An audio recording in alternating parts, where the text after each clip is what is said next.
This is the Horror Movie Show on hmpod.com, hosted by Jerry and Mark, your one-stop shop for all horrible movie reviews. From the latest blockbusters and independent films to classics, let Mark and Jerry convince you the world is a dangerous place, though often good for a laugh.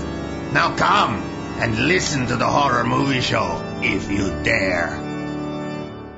Well, hello and good day, folks. Jerry here. And Mark. Bringing you another episode of the Horror Movie Show on hmpod.com and iTunes, and also the Crypt, Eli Roth's mobile app. But only for Apple devices. So far. What's wrong with you, Eli? Get that Android out there. Okay. So we've got a bunch of movies. We've got 2 new ones and 3 old ones to talk about today, if we manage to get through all of them. We're going to begin with 2013's Haunter, directed by Vincenzo Natali, written by Brian King and Matthew Brian King. I don't know if that's the same guy or not. Seems to be 2 guys, Brian King and Matthew Brian King. Okay. What about Robert Brian King? What about Sam Brian King? Or Mark and Jerry Brian King. You could have any number of Brian Kings out there. So those are the writers. The movie stars Abigail Breslin. She plays Lisa. Michelle Nolden plays Carol, her mum. Peter Outerbridge plays her father, Bruce. Eleanor Zicci plays Olivia, another young woman. David Hewlett plays Olivia's father. Sarah Mananen plays Olivia's mum. And Stephen McHattie plays the Pale Man. Very scary character. Now, this is a proudly Canadian movie, except for Abigail Breslin, who is an American.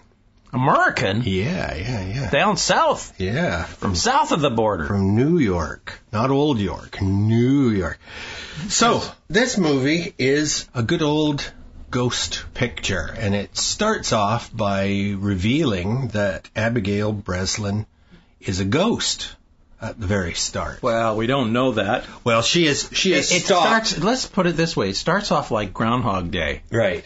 Where she is reliving the same day over and over again. And it's her last day is being 15, day before her 16th birthday. Right. And she's been into it for a while because, we can't figure out why she's sulking around. Yeah, she has wakened up, as the Pale Man says. She's wakened up and realized that they are stuck in this continuous loop of this one day, over and over and over. And she's the only one that realizes. And one by one, her family does start to wake up and realize that indeed, yes, they are trapped in this haunted house, essentially. Yeah. But the haunter, it's all of the family, but it's also Stephen McHattie, the Pale Man, who is the villain of the piece. And they're living in what was his house when he was alive. And he'd been born in the house, lived there his whole life, and he spent his free time collecting young adolescent girls and having his way and murdering them. The spirits of all these girls continue to reside in the house, and the Pale Man continues to lord it over them and continues his abuse through eternity. It's an interesting way that they've unraveled the storyline because you're sort of time traveling with this girl. Yeah. She's trying to figure out what's going on. None of the other family members seem to realize what's going on. Well, there's a live family living in the house because Abigail Breslin's character is from the 80s. Yeah. At different time periods as well. She's dressed. It's like she's jumping from time period to time period, which is really cool. And there's a live girl with her family living in the house now, and she's being abused by the Pale Man. What the Pale Man does is he takes over the father's body. Yeah, after he dies, the Pale Man dies from real life. Yeah. He starts inhabiting the father of whoever moves into the house. Yeah. And then the father goes crazy and kills the rest of the family. Yeah. And then they'd wait for the next person to come. Shining thing. The odd thing is, who is the real estate agent Yes. And why don't they just burn this place to the ground? Because everyone that moves in. Every family that's moved. Oh, you've got a teenage daughter? Have we got a house for you? Yeah, her own room. Her own room with hot and cold running ghosts. Yeah. It's an entertaining movie. And some of the ghosts go way back. Yes. They're very old. Yes, and she finds this book with clippings of all the people that he murdered. Yes, the pale man. He's a proud guy. He's got his hobby, and he keeps track of all the... And through the unraveling of the story, we find out who he is, how he murdered them, who these other ghosts are, and how the main girl in the story can hop into the bodies of the other girls that were in and see their lives as well as figure out what's going on. Yes, and try and battle the pale man. And that's ultimately what it comes down to, is beating him at his own game and escaping his clutches, essentially. Yeah, and that's all we're going to tell you about. Yeah. No, I don't want to give it away. It's well done. It's very well done. Yeah. I enjoyed this movie immensely. Good production values, really slick. To me, it's a little bit aimed at an audience, both female and like 40 years younger than we are. But other than that, it's perfect. No, are you kidding? I associate with all the fathers in this film. Well, that's want to kill their family. That's true, yes. There's a certain healthy rage. To me, it's the best big budget ghost movie I've seen since Mama. I enjoyed this one more than say, the Lady in Black or a lot of other haunted house movies. Boy, did I like it more than the James Wan movies of the last year or two. The awful one that was supposed to be based on the real adventures of the Catholic couple. Terrible movies.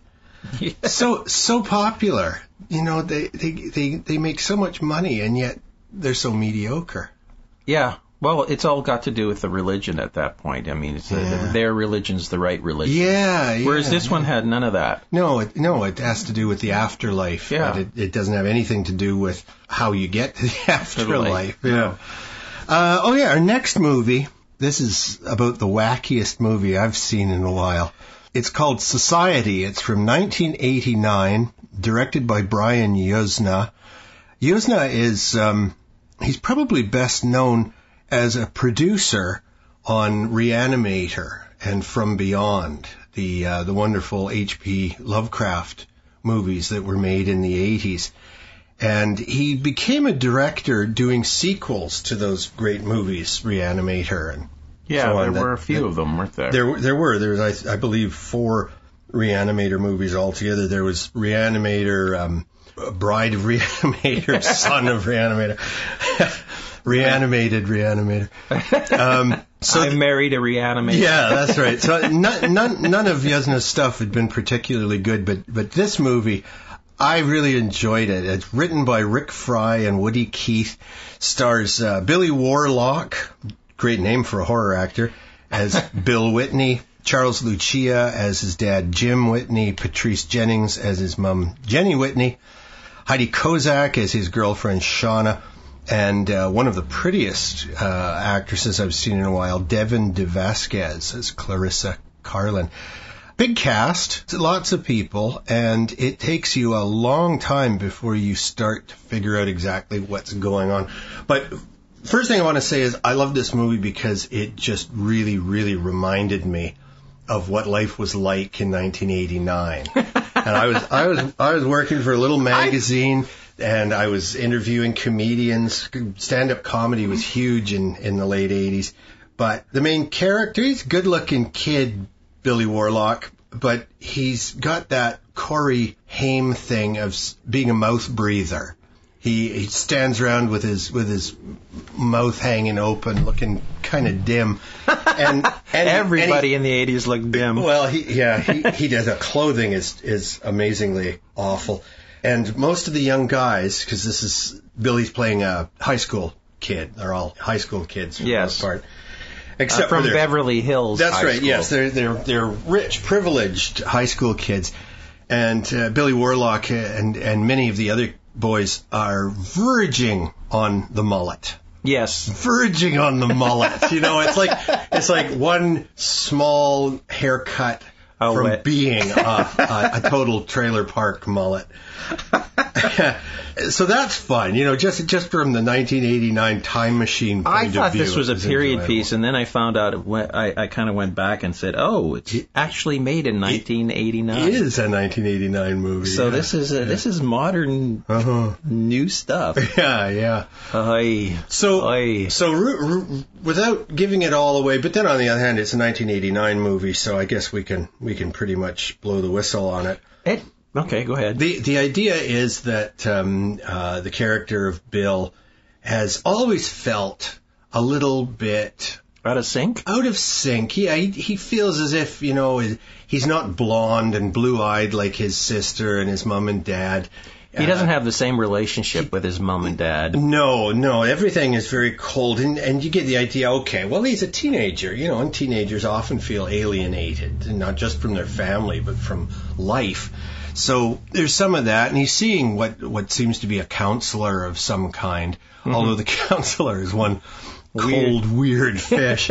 And a lot like Fright Night, which this is a rip-off of Fright Night, I would say, although it does have its own weirdness.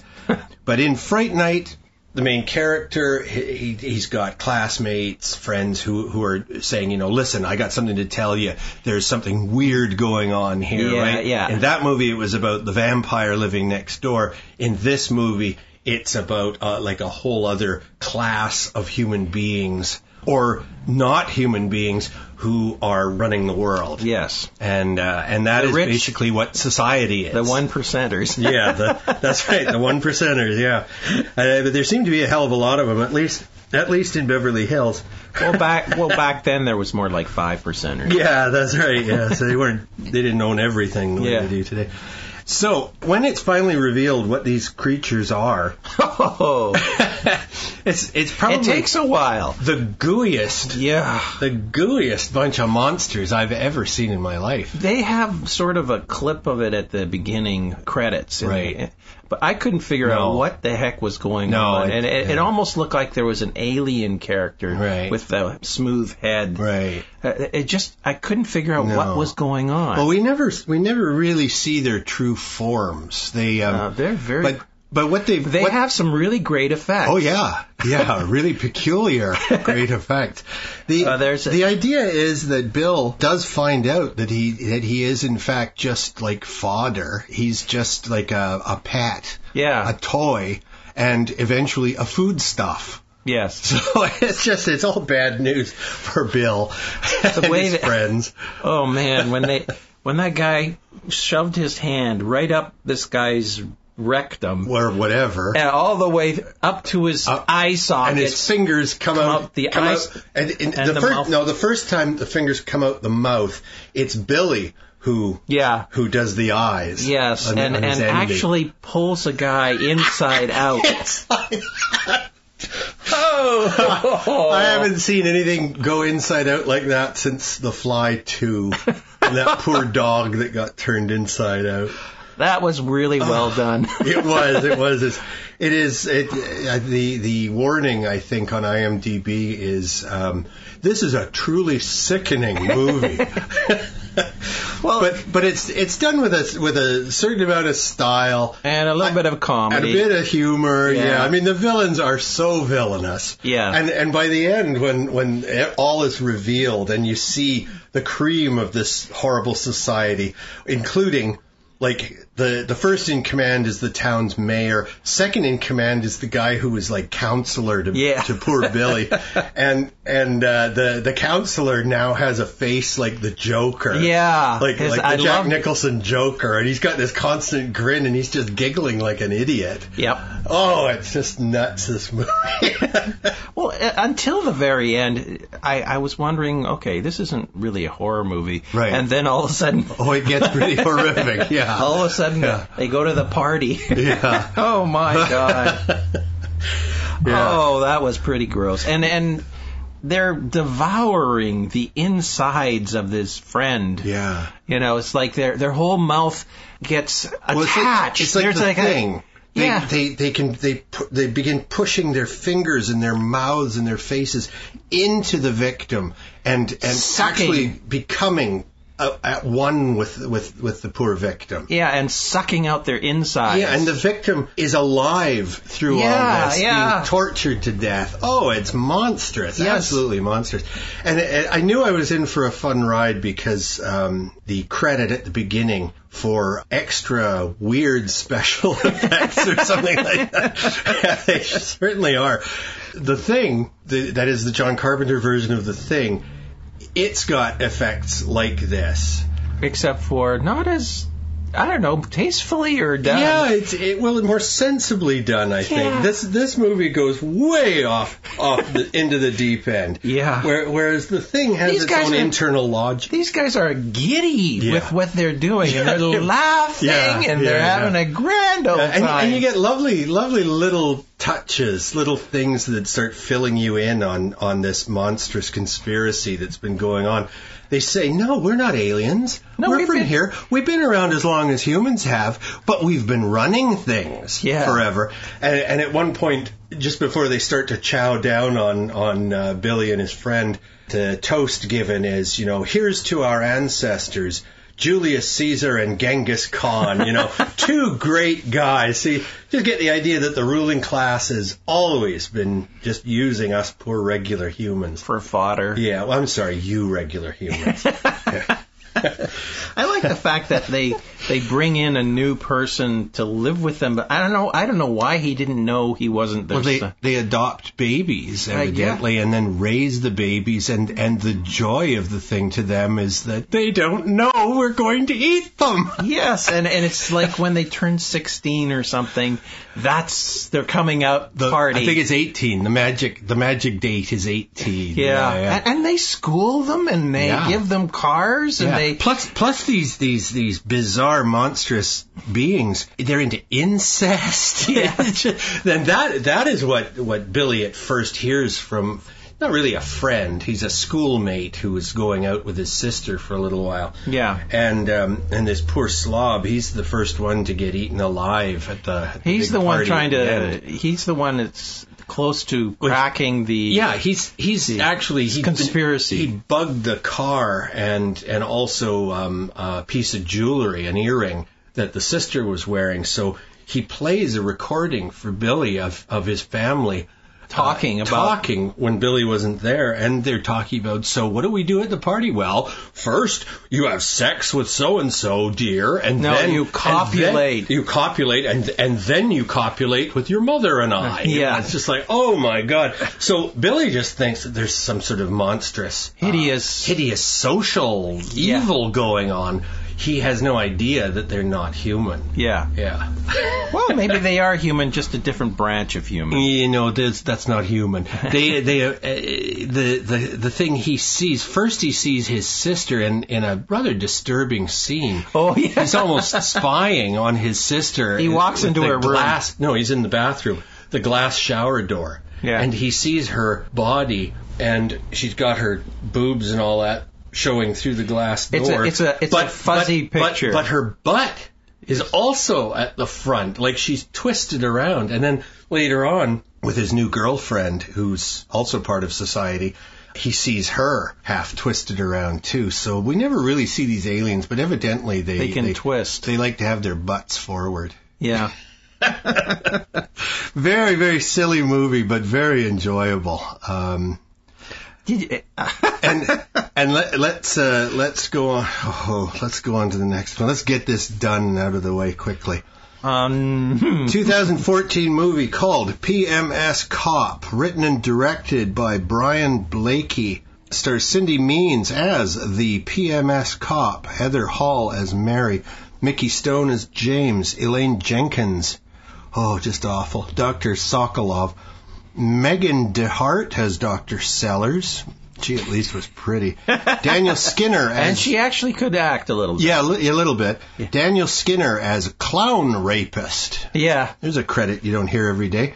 So, this movie... He was also the guy that gets his jaw...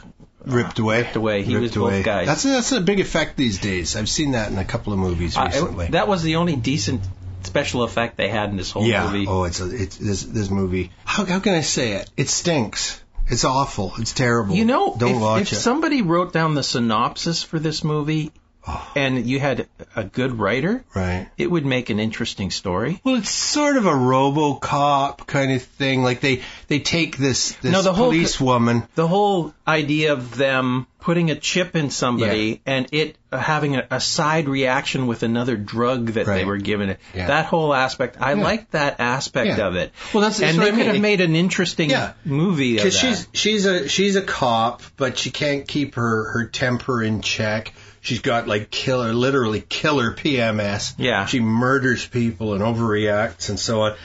Yeah, not that she doesn't have reason. Her partner is killed practically in front of her eyes, so she loses it. But when the doctors get a hold of her, they put this chip in and to monitor her. They're giving, supposedly, and they're giving her this drug. But the chip they've put in, this Dr. Sokolov has put into her neck, is old technology, CIA technology that even they didn't know what it was capable of. Yes. And it's so ridiculous. They use it for basically tracking their patients. Right. But at the same time, it has all these other things that it is capable of doing. And Dr. Sokolov, man. She doesn't even know what she's doing to this poor woman. Now, her accent, she's supposed to be Russian. She says she's Russian at one point. Her accent is so bad, it's not like anything. It's no accent at all. It's as if she's got a speech impediment and an extra chromosome, because what she says makes no sense, and the way she says it makes even less sense. Yeah, she was really bad. It's uniformly bad acting, with the exception of Megan Dehart, who I would go on a date with. Very pretty girl. And the clown rapist did what he was supposed to do, so, can't take away points there. No. But what an awful, awful, tiresome, boring movie this was. You can see that it's, first of all, very low budget. Super. The lighting on it was atrocious. They shot sound was bad. They shot most of it in a office building somewhere. Right. They did a few outdoor scenes at the beginning, and then they end up at the lab, and that majority of it takes place at this lab. That's right, with a few rooms. And then, for some reason, the lab lights all go off, and they're using lights from off the floor. Yeah, and flashlights. All going upwards towards the ceiling. And I'm going, well, what kind of emergency lighting is that? And they've got this rogue cop, this PMS cop, who's on a killing spree, just killing everybody that she runs across. She stops talking. And none of them do anything smart, like leave the building. Or no. Well, okay, they're on lockdown. They're in lockdown, all right, but they could all move into one room and barricade the door. Definitely. They had weapons. It's just so stupid. She's going around killing everybody. Yeah, with her bare hands for the most part. One at a time. Yeah. And it's like, these guys have guns and they can't kill her. No, they can't. And when they do get her down, they can't keep her. It's just... And the fact that, this guy is sort of trying to program the chip. This is where they found, little by little, they find out that this chip can do more and more stuff. In fact, it can control her if you use Russian. Yes, only Russian. He's trying to hack. This is their hacker. Yeah, and he says, it can actually videotape what she's seeing. Yeah. So what do they show? They show a videotape of her over there, not through her eyes, but through another camera. And I'm going, well, how the hell would the chip do that? I know. It's super bad. It's just so stupid. Yeah. So it looks like they must have spent at least $2,500 on this. $30K. $30,000. Wow. $30,000 budget. Man, they could have fed a lot of homeless people with that $30,000, and that would have been much better entertainment. But it was the only interesting part was this whole technology. They start off trying to perfect this PMS drug. Right. And then they find out that there is some sort of cross thing happening with the chip, and then they decide, wow, the adrenaline that she experienced when she saw her partner being killed caused a side effect that brought on this aggression. Psychotic break. Then they said, this could have military applications. Yes. So they're trying to not deter her, but to find out how far she's going to go. And they end up watching her kill their own people with no experience of regret or nothing. No, the only person who is at all sensible is Dr. Sellers, played by Megan Dehart. And she ends up getting... Oh, everybody dies. She ends up getting killed not by the PMS cop, but by Dr. Sokolov, who doesn't want her to squeal on her. Sokolov suck a lot, I'd say. This is one big stinker. Okay, well, let's get on. We got two good movies to talk about now, folks. We're going to talk about 1985's Runaway Train. This is a great movie, one of my favorite movies. Directed by Andrei Konchalovsky. Written by George Milesevich, Paul Zindel, who's interesting. It's a strange mix. And Edward Bunker. And the whole thing is based on an unproduced screenplay by the great Japanese director Akira Kurosawa. Really? Who made The Seven Samurai and many great movies. Stars John Voight as Oscar Manny Mannheim, Eric Roberts as Buck McGehee, Rebecca De Mornay as Sarah, and those are the three on the Runaway Train. Everybody else is back in either the prison where Manny and Buck have escaped up in Alaska, or they're at the central command for the train, for all the trains, trying to stop this runaway. Yeah. So you have Kyle T. Hefner plays Frank Barstow. He's the one who designed the system to make sure that an accident like this couldn't happen. Kenneth McMillan is his boss. John P. Ryan is Warden Rankin. He's great. He's absolutely chilling. He's as monstrous as John Voight's character of Manny, who is a wonderful film monster. And the last person I want to mention, because it's a big cast and a lot of them are actual prisoners at this max security place, but Daniel Trejo as the boxer. Oh, he did. He was him. Very young Daniel Trejo. Yeah, and of course he's Danny Trejo. Yeah. But in this his first movie, he took credit as Daniel Trejo. Yeah. Yeah. So he was just brought in to help Eric Roberts look like he knew what he was doing in the boxing ring, and then he actually got hired to play the other boxer. So he got his first acting gig out of that. I saw him in a window of the prison. I went, "That's Danny Trejo." It is, yeah. But I didn't recognize him close up. Yeah. Because he was so young. Yeah, he was. Yeah, 1985. Yeah, I mean, he's starring in movies today. It's taken 2 decades for him to, even 3, to become a big star. Yeah. So, what did you think of it, Mark? You hadn't seen it before. Well, I watched it last night with my son. Yeah. And he said, "Oh, well, is this a horror movie?" I said, "Well, not really a horror movie. It's more of a runaway train." Yeah, adventure, suspense. Yeah, and I'm going, it's about a train. I've never seen it before.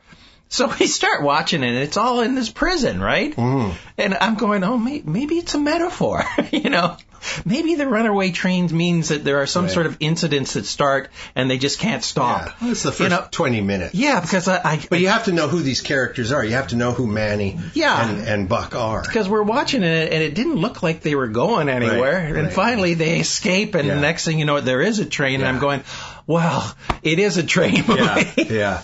But and they also had to explain what kind of a creep the warden was. Well, he's not a creep. I liked him. Oh, God. The first 20 minutes introduces you to 3 of the 4 main characters. It seemed like they had very little control in that prison. Yeah, I know. People are burning paper and throwing it down into the walkways, and I'm going... Clogging toilets and causing waterfalls. I'm going, what kind of prison is this? Warden says at one point, when he's strong-arming the people in charge of the train system...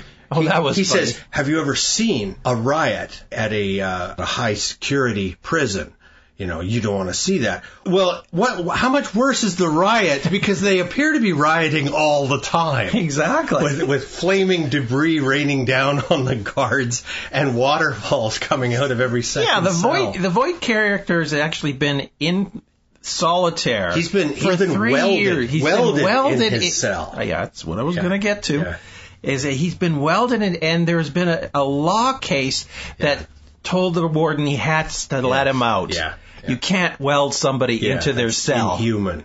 So he just lost the case, right. and the whole prison has idolized this Manny for being in this solitary for 3 years. Well, it isn't just that. They won their case. But that's entirely beside the point. They love him before he goes in there because he won't take crap from anybody. That's why they love him. It isn't that he's a master criminal, because obviously he gets caught, but it's his reaction to prison once he's in there. And his reaction is so strong and makes him such a hero that all the warden can do is try to bury him. Yes. That's why he's in. And so in it's a cell. pissing contest between him and the warden. Yeah, and right down to the end, it's a major pissing contest. Yes. Yeah. Yes. Whereas the Eric Robert character, yeah, he's a punk. I liked his performance. Sure. You mentioned a couple weeks ago that how good he is. This is one of his decent roles. Yeah. Whereas he was in that horror movie we were reviewing, and you weren't very impressed with Camp Dread. Yeah, Camp Dread. Yeah. And that's why we're actually mentioning it now, is because, we wanted to see what else Eric Roberts you said specifically you hadn't seen Runaway Train, so that's I said, right. You got to watch it, because this is such a good movie. you made me watch it. Yeah. Now, tell me, you still haven't answered me. Did you like it? Oh, yeah, it was a good movie. It was much like that Denzel Washington movie about the train that couldn't stop as well. Taking of Pelham 1, 2, 3? There was that one, and then there was another one where it was another runaway train. I've seen a couple of them. I don't know. There's been about 3 or 4 movies like this, but this was probably one of the original movies of the Runaway. Yeah. And a really well done movie. Shot in some of it in Alaska and some of it in Montana. Right. Because Montana has the snow and the straight railway tracks. Yeah. But wonderfully done, and the way the girl meets up with the prisoner. Rebecca De Mornay. She was just taking a nap in one of the engines. There's 4 engines. This whole train is it's just 4 engines strapped and they're together. all the engineer right at the beginning. Once Manny and Buck are on the train and this girl is asleep in another engine, the engineer has a heart attack, falls off the train, and that's how it gets started, and it just picks up speed. And they don't know at first that there's something wrong, but they begin to suspect when they clip the back of another train. Yes. And all hell breaks loose. And they think we're on a runaway, and then they hear the whistle blowing, and it's the girl, Rebecca De Mornay, looking, I thought, very unglamorous. She appears to have no makeup on. At first they take her to be a little dude, and they rough her up. And then she comes in, and the Eric Roberts character, first thing he does is make a really disgustingly crude pass at her, because, as Manny calls Buck, rapo. Yeah. Rapos are not very bright, he says. I'm no rapo. That was statutory rape. But Eric Roberts comes across, as horrible as he is, he comes across pretty sympathetically. And even Manny comes across sympathetically. Well, to a certain extent. Which is now and then. Now and then the humanity comes through, because he is a human. There are long stretches of dialogue, kind of like giving depth to each of the characters, and you find out a little bit about their past. What's it? It's so well written. Yeah. It's the writing. The director, Andrei Konchalovsky, has made a few good movies, but, nothing that I've loved as much as Runaway Train. But the warden... He did Honey, I Shrunk the Kids. Did he now? Which is an odd movie to make after this. Anyway. Yeah. The warden, I found a very interesting character, John because P. Ryan. he was very focused on getting... Yeah, Manny cannot beat him. No, he cannot get away no matter what. No matter what. Yeah. And the fact that he roughs up that train guy. Yeah, the little dude. In the washroom. Shoves his head into the piss-filled toilet. Yeah. I just thought that's funny, because if he did that now, oh God, the guy would be put away. No, that's it. Well, see, but he bided his time. He waited until it was just the two of them. You don't get the idea that the little guy goes back into the main room and says, "This maniac just pushed my head into the dirty toilet." No, sure. He gives him a chance to wipe himself down, and then, now you're my creature, you will do what I say, and that is tell me, where is this train now so I can catch it in my helicopter? Yeah. And the chase on. So, in a lot of ways, this is a buddy picture. Oh, I'm kidding. Well, it is between Manny and Buck. Yeah. But that's just it, no, you're not, you're a punk, and he's so mean. And there comes a moment, my favorite movie, it just gets me every single time. Your favorite moment? My favorite moment in the movie is when Manny and Buck and the girl are confronting each other, and Manny, it's revealed he's still got a shiv. He's had a shiv on him this whole time. He brought it with him from the bleeding prison, and he's going to cut the kid. And Buck has got a big mofo wrench, and he's going to bust in Manny's head. Manny being a big hero of his, and they're at each other, and suddenly the girl starts screaming, "Kill him!" Yeah. To Buck. Kill him! And that cuts through Manny's rage, and it's as if they all slump. It's just the fight goes out of Manny, and they all sort of collapse to the floor. It's like, this is what's happened. They've driven her to be as awful as they are. Yeah. Manny knows he's a monster. But the thing that gets me is when she says to Manny, she screams at him, and he's got that horrible little deformed eye. That one tiny, ugly little eye. How did they do that? I don't know. It's just a little pink makeup, little flesh patch. Yeah, it's horrible, but it makes him look really monstrous. But she turns on him and she's shouting at him, "You animal!" And he looks at her, he focuses that screwed up eye on her, and he says, "No, worse, human." Yeah. It's just, that just puts chills down me. Because he's right. Animal wouldn't behave like that. No animal would be so vicious and so horrible as a human being is. And, we know that. And, it's just an adventure movie, and it's deeply philosophical at the same time. It's really tackling interesting, deep questions. Yes. But at the same time, I know the first time I saw it, I didn't see much of the depth. I just enjoyed it as a runaway train story. Right. Because it is a hell of a ride. Yeah. Yeah. That train is just booming along. I love it. I thought it was a real rip-off at the very end because you don't see the train crash. They didn't have the budget. They didn't have the budget. No, I suppose they ride into history is what happened. But it's cool how he went. Oh yeah, it's lovely. Okay, our next movie is called Delicatessen, another oldie from 1991.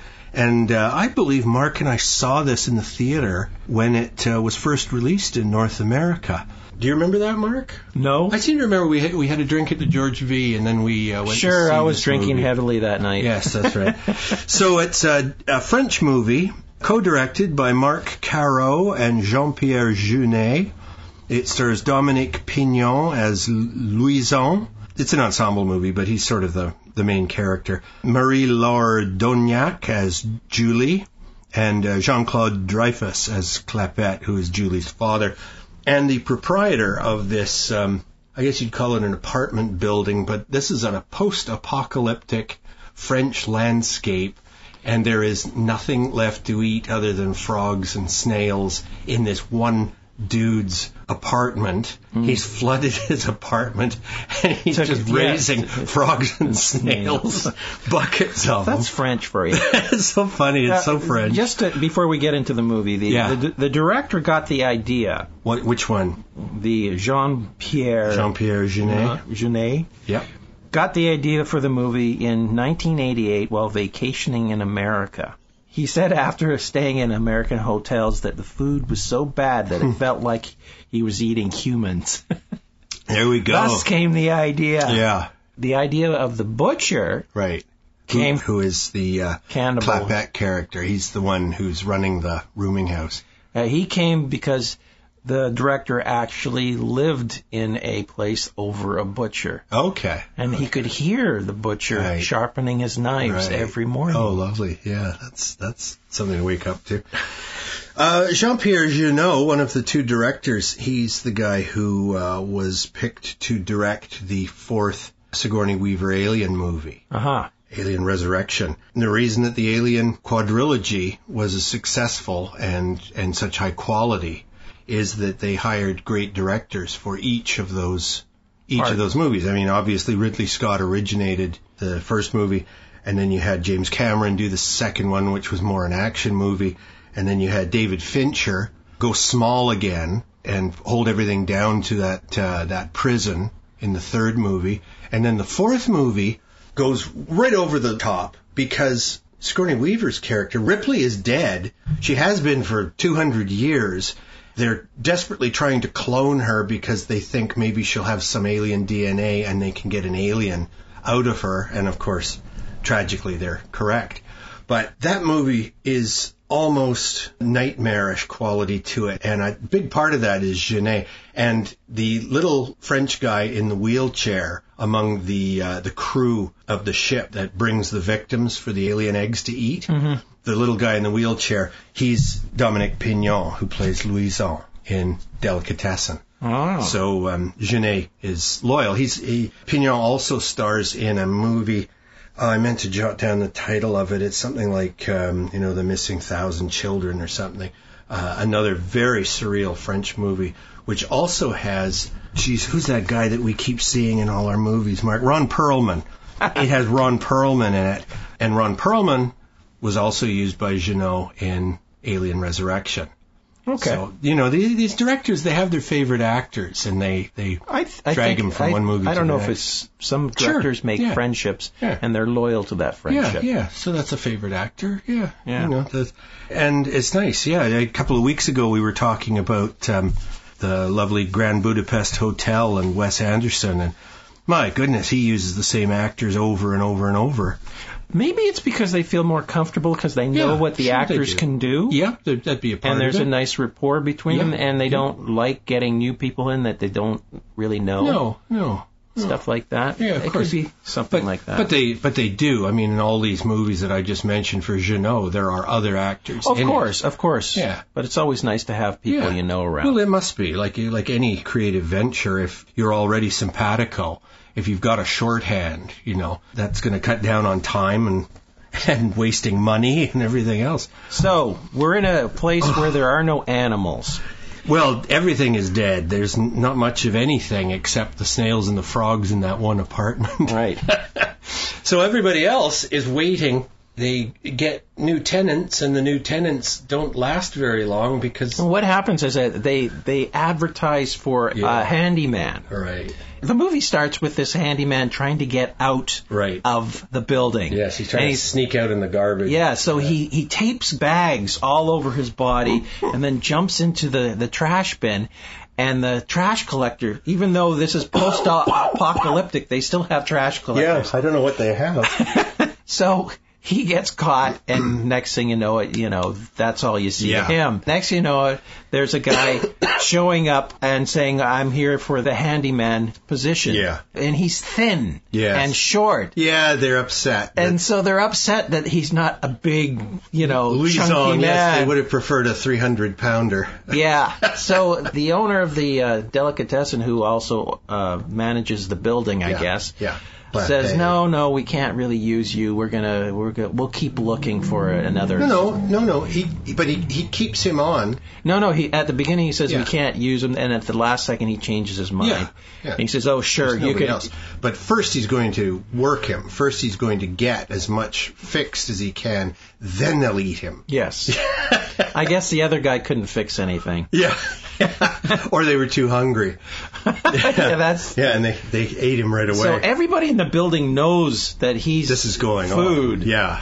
And so they don't want to be too close to him. Yeah. They don't want to make friends with him. That's right. Except for the owner's daughter. Yeah. The butcher's daughter. The butcher's daughter takes a shining to him. But evidently she takes a shining to all the guys. Does he? Yeah. That's mentioned. Oh, you feel that way about all of them. But yeah, she believes she's in love with... Oh, is that right? Anyway, he's an ex-carny. Yes. He's a clown. He's a clown. Right. And not a carny. A carny is very different from a clown. Is it? A carny is one of those criminals who steals your money while you throw the balls. That's a carny. Okay. Hey, you didn't know that? Yeah, that's a carny. Yeah. Okay. Clown is very different. I thought a carny was somebody that worked at a carnival. Yes, it is. That's right. But it isn't a clown. A carny is one of the scary-looking guys with the hillbilly teeth who sells you the 3 baseballs for $1. Yeah, but I thought anybody that worked in a carnival, including clowns. No, a carny is one of the guys who works the midway. Okay, fine. That's a carny. Anyway, so he was a clown. Yeah, so he has working for a circus. Now, at one point in the movie, he loses his shoes, so he has to wear his clown shoes everywhere. Yeah. So while he's working, he's always got these clown shoes Enormous feet. I think he's a really popular French actor, this guy, because... You mean in real life? In real life. He's a really... I don't know how big he is, but France is his own world anyway. Yeah. So who knows? He's very comical. Yes. He's got these... he entertains the people in the building. Yes. Which is everybody's kind of like getting regretful that they're going to have to eat him because he is really entertaining. Yeah. And he's innocent. He has no idea that there's cannibalism in this sad, desperate world. He talks about Mr. Livingston having been murdered and eaten, and that's why he left the city, because the people at the circus killed Mr. Livingston and ate him. And he's telling this to Julie, his new girlfriend, and Julie is very sympathetic, and she wants to tell him that he's also in danger, and then he falls asleep, so he winds up not hearing her. But it turns out that Mr. Livingston was, in fact, his chimp. Yeah. His sidekick chimp. Yeah. He refers to him as Mr. Livingston or his partner. Yes. So we never know that it's a chimp until later on. We see some video footage on the black and white TV. And some posters. Yeah, his scrapbook. Very funny movie. And there's lovely little episodes. There's just all kinds of weird stuff going on. It's because all the different characters in the building. Every character has a little story. Yeah. And they're all so radically different from one another. Yeah. And it's beautiful. But they're sort of French types. The movie reminds me a bit of a really terrific animated feature that came out a couple of years ago called The Triplets of Belleville. Yeah. And in that French and Canadian co-production, set in France, it had all the different caricature stereotypes of French people. The great long noses, the big hook noses, just all the sort of cartoonish aspects of the French people. And this movie is very like that. The little pencil-thin mustache on one guy, the greased-back hair, the odd clothing, and the weird mannerisms. It's very, very French and very funny. Very beautiful. Every single scene's like a little piece of art. Yeah, it's beautifully shot. It's well choreographed and dressed. Yeah. It's like a beautiful stage play. Yeah. That's happening. Very fluid. It's gorgeous. It's something to be... Just the visuals themselves are so entertaining. There's a scene shortly after Louison moves in where this one couple... Well, it's Clapet and his girlfriend are copulating. Use that word again. Copulating on the bed. And it's a squeaky bed. Yeah. And everybody in the whole building can hear it. And everybody is doing something. An old lady is knitting. Louison is painting the ceiling in one room. And everybody is moving in time with the bed squeaking. Yeah, somebody's painting. And as the squeaking on the bed speeds up, everybody else is speeding up until at the moment of climax for the couple, everybody throughout the building falls over or their chair drops out from under them. Louison is up on a stepladder painting the ceiling. Suspenders attached to a hook on the wall so he can paint, and he's sort of bouncing, and that snaps at the last minute. So funny. It's, as you say, it's almost balletic. It's almost like choreographed dance. The way everything fits together. Yeah. Okay, folks, so I think we're going to leave it there. Let's look back at the movies very quickly. I think we'd both recommend Haunter. Yes. Okay, good movie. Abigail Breslin, growing up to be a pretty darn good actress. Society, 1989 movie directed by Brian Yuzna. Well worth seeing. I thought it was... Very weird. Yeah, it's gaudy in that all of the style. Yeah. But at the very end, it's a good payoff. A true late 80s movie. You'll laugh at the fashion. Some sexy girls in this, I must say, though. Some very pretty girls, especially Devin DeVasquez. She's in her 50s today. How sad. PMS Cop. Avoid it as you would an actual PMS Cop. Yeah, we got a link sent to us. Yeah. No, and I can't recommend it. It's terrible. Runaway Train, one of my favorite movies. Of course I'm recommending it. Of course you would. What about you? Yes, I think for all the reasons we stated. Yeah, good movie. And obviously we really like Delicatessen. Of all the movies, that is one of my favorite. Is it? Yeah. I just love the style. Yeah, well, it's one of my favorites, too. Even though you have to read subtitles, it's well worth it. But again, it's cleverly done because there isn't a lot of talking in it. No. There is some, but a lot of it is just slapstick comedy. Yeah. With a real dark, creamy, dark core to that candy. Yeah. Because eventually everyone is going to get eaten. And as you say at the end of every show. Yeah.